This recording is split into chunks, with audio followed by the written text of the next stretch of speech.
पेश खिदमत है आलमी अदब का मशहूर नावल सिद्धार्थ, जिसे जर्मन नावल निगार और शायर हरमन हेसे ने तहरीर किया।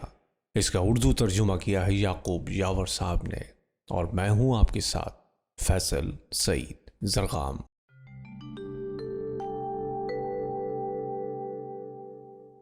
बाब नंबर 8, नदी के किनारे।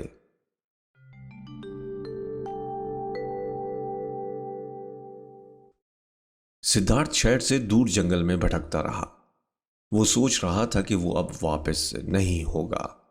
जिस जिंदगी को वो बरसों से जी रहा था, उसकी लज्जत उसे शर्मिंदा कर रही थी। कमला की मैना मर चुकी थी, वो उसका तसव्वुर किया करता था।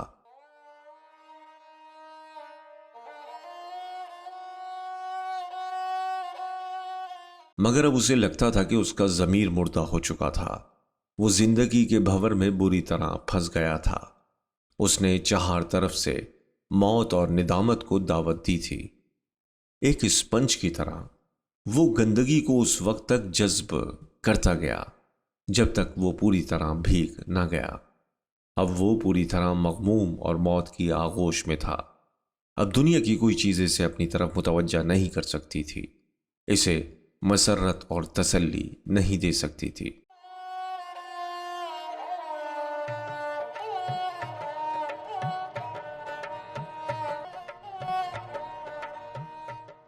सब कुछ भूलकर आराम करने और जान देने की ख्वाहिश उसके दिल में जाग उठी। काश बिजली का एक कूंदा उसे छूकर खाक कर देता। काश एक शेर आता और उसे निकल जाता। काश थोड़ी सी शराब होती या थोड़ा सा जहर, जो उसे ऐसी नींद सुला देता कि वो कभी न उठता।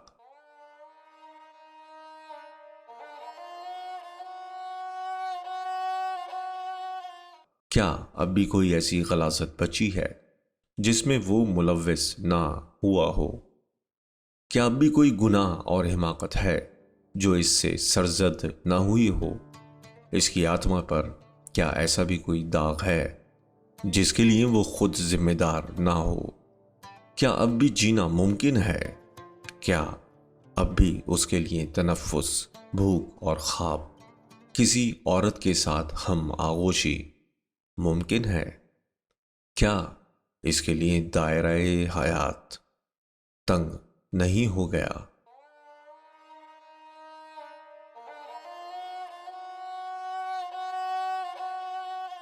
सिद्धार्थ जंगल में एक नदी के किनारे पहुंचा।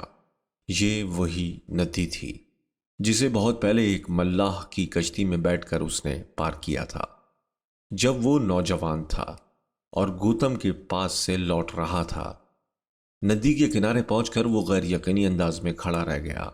वो थकन और भूख से निढाल हो रहा था, और आगे वो क्यों जाए, कहाँ जाए, किस मकसद के हुसूल के लिए जाए? उस घुमरा कुन ख्वाब को शिकस्त कर देने की पुरसोज ख्वाहिश के सिवा अब इसके सामने और कोई मकसद नहीं रह गया था।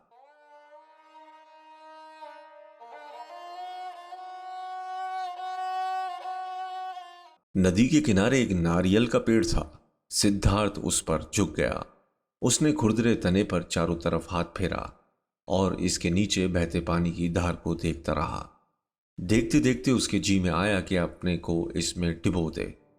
पानी के ठंडे सूनेपन में उसकी आत्मा के खला की खौफनाक परछाई तैर रही थी। अब इसके सामने कोई चारा नहीं था, सो इसके कि वो अपने वजूद को भूल जाए, अपनी नाकाम जिंदगी को मिटा दे। अब एक ही ख्वाहिश इसके अंदर रह गई थी कि वो अपने वजूद को ख़त्म कर दे,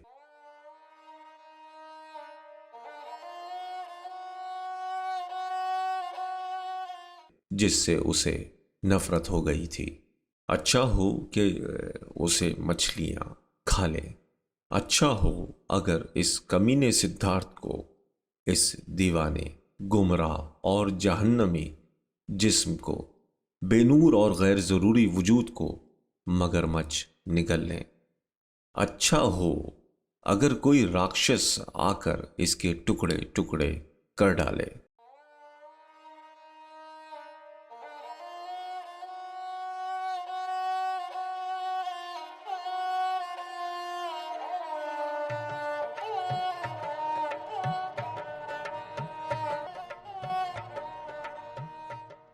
अपने बदनुमा चेहरे के अक्स को वो घूरता रहा। फिर उसने उस पर नफरत से थूक दिया। नारियल के तने से अपना हाथ हटाया, फिर थोड़ा मुड़ा ताकि वो सर के बल गिरे और नदी की तह में हमेशा के लिए दफन हो जाए। वो आंखें बंद करके मौत को गले लगाने के लिए तैयार हो गया। तभी उसकी आत्मा के किसी गोशे से उसकी थकी हारी जिंदगी के माजी से एक मध्यम बारीक आवाज आती सुनाई दी।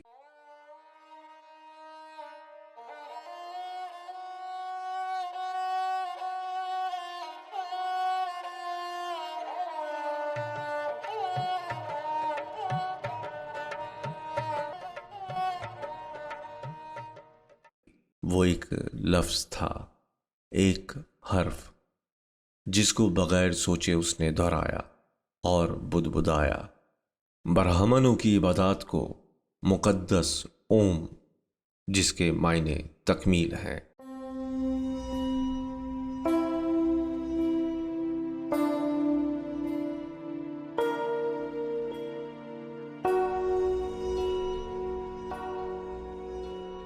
इस लम्हे कानों में ओम की आवाज पड़ते ही इसकी खाबीदा आत्मा बेदार हो उठी। उसने अपने अमल की हिमाकत को पहचान लिया। उसने दिली दिल में ओम की अदायगी की और अपने शऊर में बराहम को महसूस किया।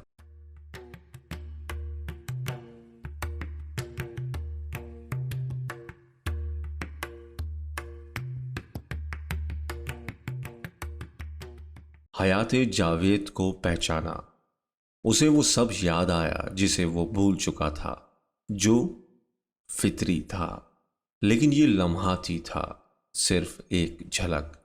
थकन से चूर सिद्धार्थ नारियल के पेड़ के नीचे बैठ गया और बार बार ओम की अदायगी करते हुए पेड़ की जड़ के सहारे गहरी नींद सो गया। जाने कितने दिनों से उसे ऐसी नींद नहीं आई थी, खूब गहरी। कई घंटे के बाद वो जागा। लगा जैसे इस दरमियान 10 बरस गुजर गए हों। उसे पानी की आवाज, शीरी आवाज सुनाई दे रही थी।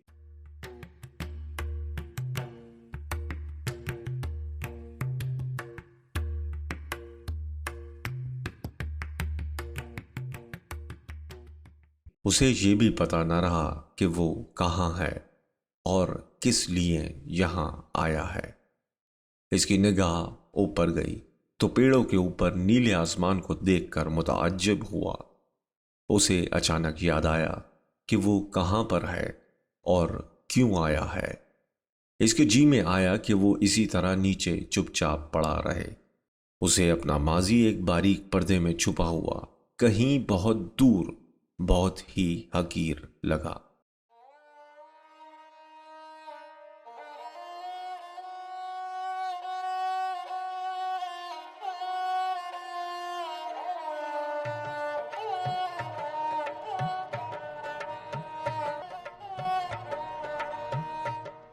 उसे सिर्फ इतना ही एहसास हो रहा था कि उसकी पिछली जिंदगी खत्म हो गई है।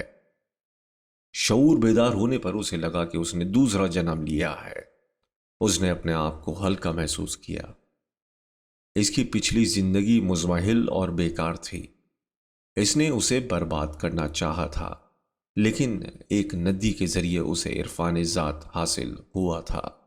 नारियल के पेड़ के नीचे मुकद्दस ओम का जाप करता हुआ वो लेटा था, फिर सो गया था।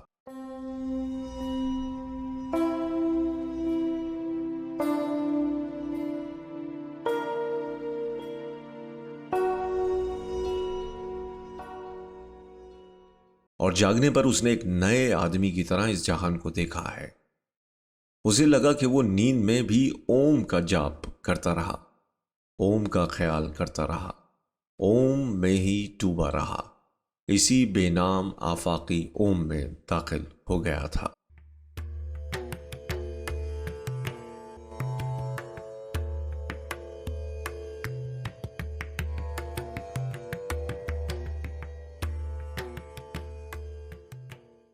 वो कितनी अजीब नींद थी।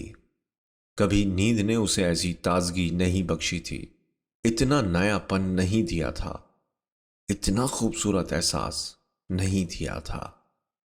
शायद वो सचमुच मर गया था, शायद डूब गया था और दूसरे रूप में फिर से पैदा हुआ था।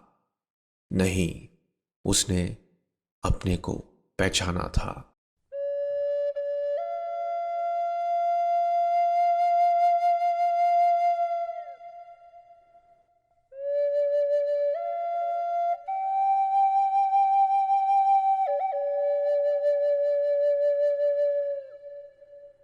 अपने हाथ और पांव पहचाने, उस जगह को जहां वो लेटा था, और अंदर की आत्मा और सिद्धार्थ को पहचाना। लेकिन ये सिद्धार्थ तब्दील हो चुका था, एकदम नया। वो अजीब नींद में सोया था और अब वो गैर मामूली तौर पर बेदार हो चुका था। मसरूर और मुतजस्सिस वो उठकर बैठ गया। उसने अपने सामने जर्द लिबास पहने एक शख्स को देखा जिसका सर घटा हुआ था। वो पीठ फेर कर किसी मुफक्किर की तरह बैठा हुआ था। सिद्धार्थ उस आदमी को देखता रहा और जब पहचान लिया कि वो गोविंदा है तो उसकी तरफ से नजरें फेर ली। वही गोविंदा जो उसके बचपन का दोस्त था और गौतम की शरण में चला गया था, सामने बैठा था।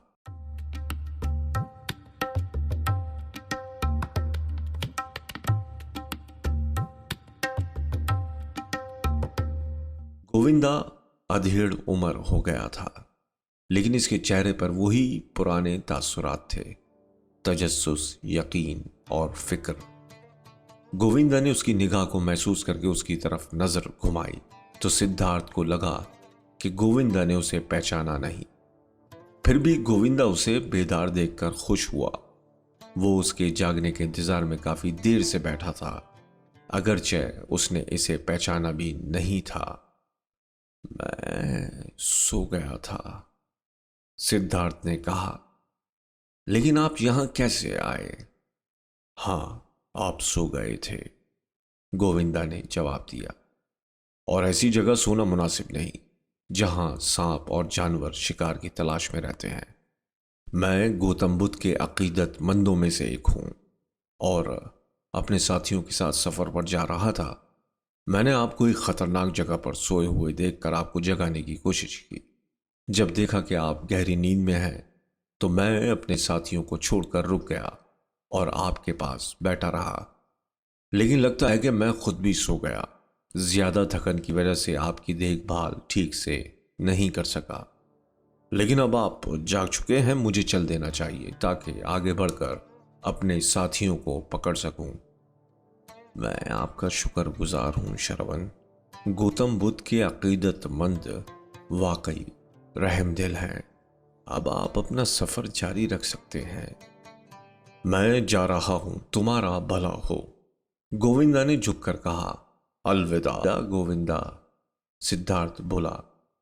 भिक्षु मुताज्जिब खड़ा रह गया। माफ कीजिए जनाब, आप मेरा नाम कैसे जानते हैं?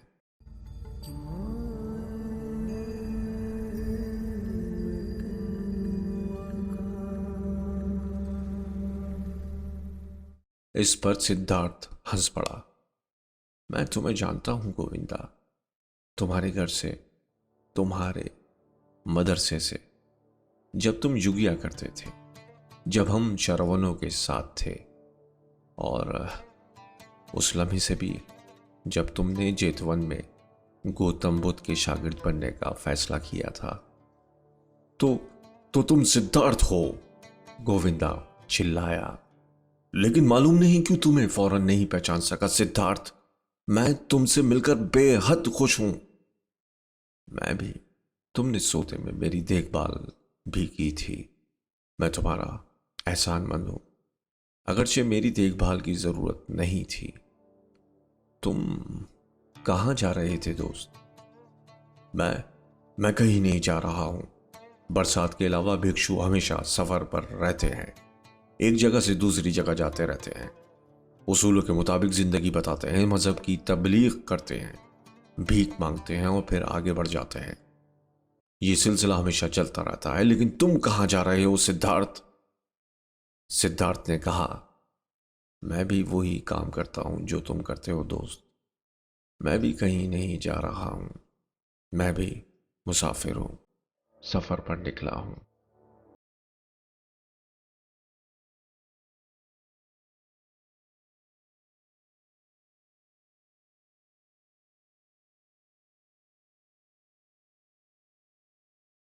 गोविंदा ने कहा, तुम कहते हो कि सफर पर निकले हो, तो मान लेता हूं, लेकिन माफी चाहता हूं सिद्धार्थ। तुम एक मुसाफिर जैसे नजर नहीं आते। तुम बेशकीमत लिबास में हो। तुम्हारे जूते किसी शौकीन जैसे हैं और तुम्हारे बाल खुशबू में बसे हैं। तुम तुम मुसाफिर नहीं हो। किसी शरवन के बाल ऐसे नहीं हो सकते।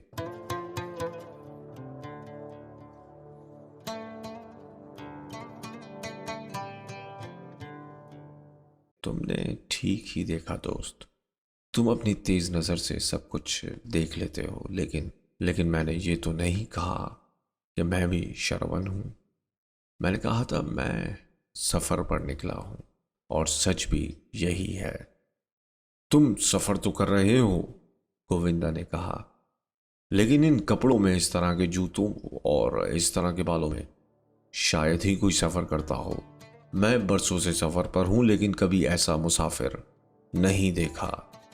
मुझे तुम्हारी बात पर यकीन है गोविंदा, लेकिन तुम आज इस तरह के लिबास और जूते पहने एक मुसाफिर से जरूर मिल रहे हो।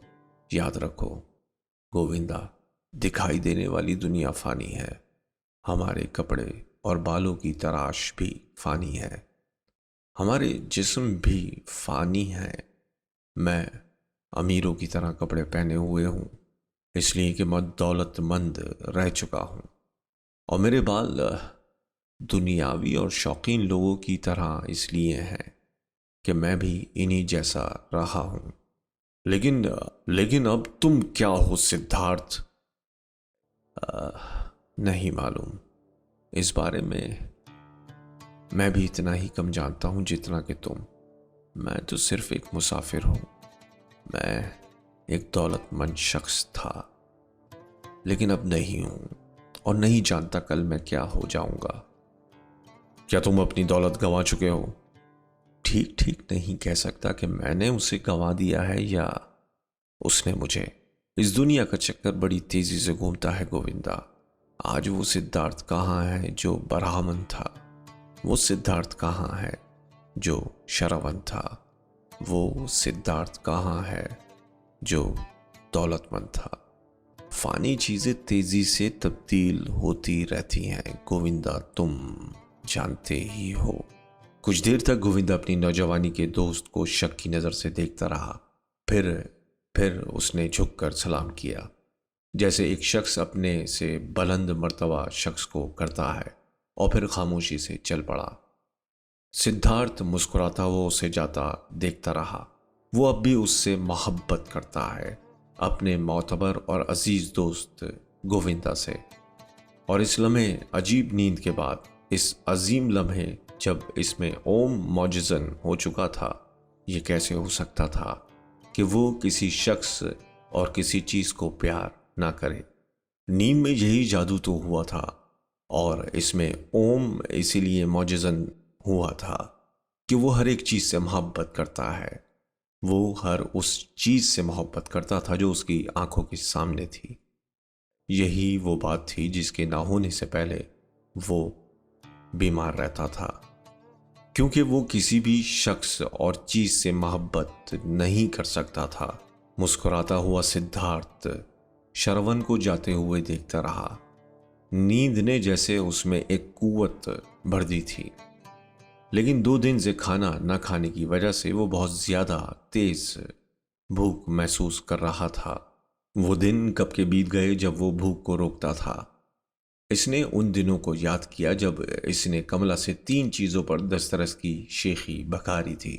वो तीनों गैर मफ्तू फनून थे: भूखा रहना, इंतजार करना, गौर व फिक्र। यही इसकी दौलत थी, इसकी ताकत और कुव्वत, और इसका सहारा भी। अपनी नौजवानी और हुसूल इल्म के दिनों में इन 3 फनून के अलावा इसने कुछ नहीं सीखा था। मगर अब ना उसके पास भूखा रहने का फन था, ना इंतजार करने की सलाहियत और ना गौर व फिक्र की आदत। उसने इन्हें हकीर चीजों के बदले खो दिया था, फानी चीजों के बदले, जिस्मानी राहत के ठाट बाट और दौलत के बदले गंवा दिया था। वो एक अजीब रास्ते पर चल पड़ा था। वो हकीकतन एक आम आदमी की तरह हो गया था। सिद्धार्थ अपनी मौजूदा हालत के बारे में सोचने लगा। उसे सोचने में दुश्वारी हुई। उसका जी नहीं चाह रहा था, लेकिन उसने बजबर सोचना शुरू किया। उसने सोचा, फानी चीजें फिर मुझसे दूर चली गई हैं। मैं एक बार फिर आफताब के नीचे खड़ा हूं, जैसे उस वक्त खड़ा था जब बच्चा था। मेरा अपना कुछ भी नहीं है।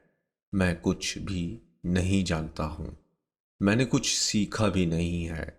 ये सब कितना अजीब है। अब जबकि मैं जवान नहीं रहा, मेरे बाल सफ़ेद होने लगे हैं और कवा कमज़ोर होने लगे हैं, तो फिर मैं बच्चों की सी मासूमाना ज़िंदगी की इब्तिदा कर रहा हूं। वो मुस्कराया। हाँ, इसका मुकद्दर अजीब ही था। वो पीछे की तरफ जा रहा था और अब फिर एक खाली, ओरियां और अजनबी दुनिया में खड़ा था। लेकिन इसे इस पर अफसोस नहीं था, बिल्कुल नहीं। इसकी हंसने की ख्वाहिश हुई, अपने आप पर हंसने की, इस अजीब और बेवकूफ़ दुनिया पर हंसने की। तुम्हारे साथ चीज़ें भी पीछे को जा रही हैं, उसने खुद से कहा, और यकायक उसकी नज़र नदी पर पड़ी। उसे नदी भी पीछे की तरफ बहती महसूस हुई, मस्ती में गुनगुनाती हुई। ये उसे बहुत अच्छा लगा। वो नदी की तरफ देखकर मुस्कुराया। क्या ये वो नदी नहीं थी जिसमें एक बार उसने खुद को गर्क कर देने की बात सोची थी? शायद सैकड़ों बरस कबल, या उसने कोई ख्वाब देखा था। मेरी जिंदगी भी कितनी अजीब है, उसने सोचा। मैं अजीब राहों में भटकता रहा। मैं जब बच्चा था तो देवताओं और युगियों के जेर असर था। जवान हुआ तो इबादत में, गौर व फिक्र और इस्तिग़राक़ में लगा रहा। बरहम की तलाश में रहा। आत्मा में मौजूद गैर फानी वजूद की इबादत करता रहा। जब जवान था तो आत्मा की सफाई की तरफ भी राग़िब हुआ। जंगलों में रहा, गर्मी और सर्दी बर्दाश्त की, भूख पर उबूर हासिल किया, अपने वजूद पर फतह हासिल की। फिर गौतम बुद्ध की तालीमात सुनी, इल्म यकीन की वहदानियत को अपने अंदर खून की तरह रवां महसूस किया। आखिर में गौतम बुद्ध और उनकी अजीम तालीमात से दूर भागा। मैं गया और मैंने कमला से मोहब्बत की, मसरत हासिल की, काम स्वामी का कारोबार सीखा, दौलत जमा की, फजूल खर्ची की। मैंने लजीज खाने खाए, आज़ाए जिस्म को मुश्ताइल करने का फ़न सीखा। अक़ल को बर्बाद होने, गौर व फिक्र की सलाहियत को ख़त्म करने और चीज़ों की बेमानवियत भूलने के लिए मुझे कई बरस लगे। क्या ये सच नहीं है कि आहिस्ता आहिस्ता न जाने कितनी तब्दीलियों से गुज़रता हुआ मैं मासूम बच्चे में तब्दील हो गया हूँ? फिर भी ये गुमराही गनीमत रही। मेरे अंदर की मैना मरी नहीं, लेकिन ये कैसा रास्ता था? मुझे इतनी हिमाकतों, गुनाहों, भूलों, शर्मनाक आमाल, ना उम्मीदी और गमों में सिर्फ इसलिए जाना पड़ा कि मैं फिर से बच्चा बनूं और नई जिंदगी का आगाज करूं। लेकिन ये अच्छा ही हुआ। इसी तरह ही होता है। मेरी आंखें और दिल यही कहते हैं। मुझे नाउम्मीदी का मुकाबला करना पड़ा। मुझे मन की गहराइयों में डूबना पड़ा। खुदकुशी की बात सोचनी पड़ी ताकि मैं इस अजमत को हासिल कर सकूं, फिर से ओम सुन सकूं, गहरी नींद सो सकूं और नई ताजगी के साथ बेदार हो सकूं। मुझसे आत्मा की तलाश के दौरान कितनी हिमाकतें सरजद हुईं। नई जिंदगी के लिए मुझे गुनाहों में मुलव्वस होना पड़ा। अब मुझे मेरा रास्ता कहाँ ले जाएगा? ये रास्ता गैर दिलचस्प है। दायरा नुमा है, लेकिन ये जैसा भी है मैं इसी पर बढ़ता रहूंगा। इसे एक पुरअसरार सुकून और मसरत का एहसास हो रहा था। इस मसरत का मखरज क्या है, इसने खुद से दरियाफ्त किया। इस खुशी के एहसास की वजह क्या है? ये मुझे तवील नींद से हासिल हुई या ओम की अदायगी से, या इसलिए कि मैंने माजी से फरार हासिल कर लिया है और कामयाब रहा हूं। मैं बिला आखिर फिर आज़ाद हूं और आसमान के नीचे बच्चे की तरह खड़ा हूं। कितनी मसरत बख्श थी ये परवाज़, आज़ादी की ये उड़ान, वो जगह जहां से मैं भाग निकला हूं।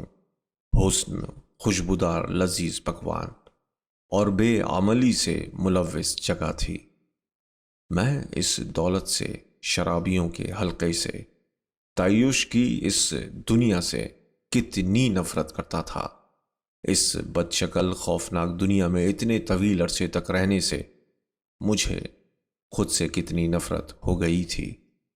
कितनी नफरत की थी मैंने अपने आप से। मैं खुद ही अपना मुखालिफ था। मैंने अपने को जहर दिया था और तकलीफ बर्दाश्त की थी। मैंने अपने को बूढ़ा और बदसूरत बना डाला।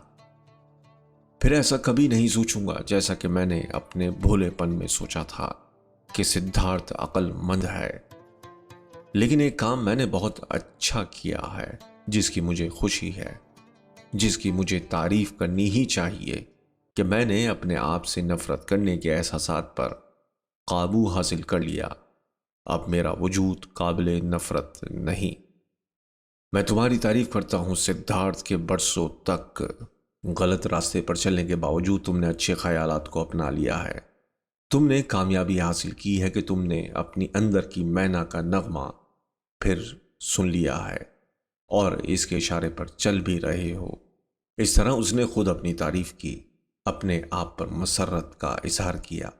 वो भूख से पेट में पैदा होने वाली आवाज सुनता रहा।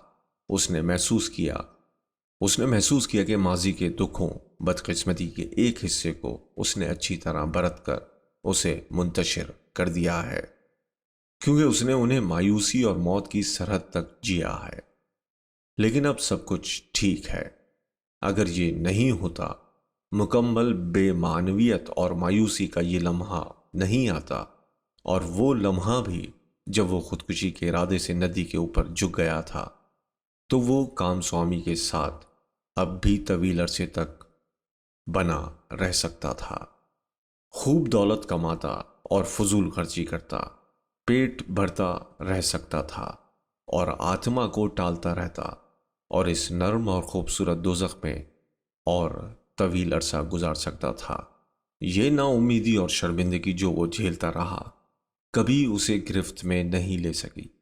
इसका ज़मीर और वो शफ़ाफ आबशार और आवाज़ अभी तक जिंदा थी, और यही बात थी कि वो मसरूर था। उसे हंसी आ रही थी और सफ़ेद बालों के बावजूद उसका चेहरा मुनव्वर था। हर चीज़ का तजुर्बा करना अच्छी बात है, उसने सोचा। जब मैं बच्चा था तो मैंने सीखा था कि दुनियावी ऐशो इशरत और दौलत बेमाने है। मैं ये काफ़ी अरसे से जानता था, लेकिन तजर्बा अब हुआ। अब मैं इस बात को अकल से नहीं बल्कि आंखों से, दिल से और पेट से भी जानता हूं। ये अच्छी बात है कि अब मैं ये हकीकत जानता हूं। वो अपनी इस तब्दीली पर देर तक गौर करता रहा और मसरत से अपने अंदर की मैना की आवाज़ सुनता रहा। इसके अंदर का ये परिंदा मर जाता तो क्या वो खुद भी ख़त्म नहीं हो जाता? नहीं, इसके अंदर किसी और की मौत हुई है, किसी ऐसी चीज़ की जिसके मर जाने का इंतज़ार वो एक अरसे से कर रहा था। क्या ये वही चीज़ नहीं थी जिसे बर्बाद करने की बात उसने शरवनों के साथ रहते हुए भी सोची थी? क्या ये इसकी अना नहीं थी, हकीर मगरूर अना, जिससे वो बरसों से लड़ रहा था, जिससे वो बार बार मगलूब हो जाता था, जो बार बार जाहिर होती थी, जो इसकी मसरतें छीनती रहीं और इसे डराती रहीं? क्या ये वही चीज़ नहीं थी जो उस नदी के किनारे जंगल में मरी थी? क्या ये उस चीज की मौत का नतीजा नहीं था कि वो अब मासूम था, यकीन और मसरत से लबरेज और बेखौफ। सिद्धार्थ को अब लगने लगा था कि सन्यास के ज़माने में वो क्यों इस अना से लड़ने में नाकाम रहा। इस इल्म की ज़्यादती ही रुकावट थी। युगिया, जिस्मानी मुशक्क़त, अमलियात, मशक़ें ही भारी रुकावट थीं। वो मगरूर था। वो हमेशा ही बहुत होशियार और मुतजस्सिस रहता था, दूसरों से हमेशा एक कदम आगे, हमेशा तालिब इल्म और साहिब नज़र, हमेशा आबिद और महात्मा बना फिरता रहा। इसकी इल्मियत में गुरूर, इसकी दानिशमंदी में अना दाखिल हो चुकी थी। वो जमकर बैठ गई थी और फैल रही थी।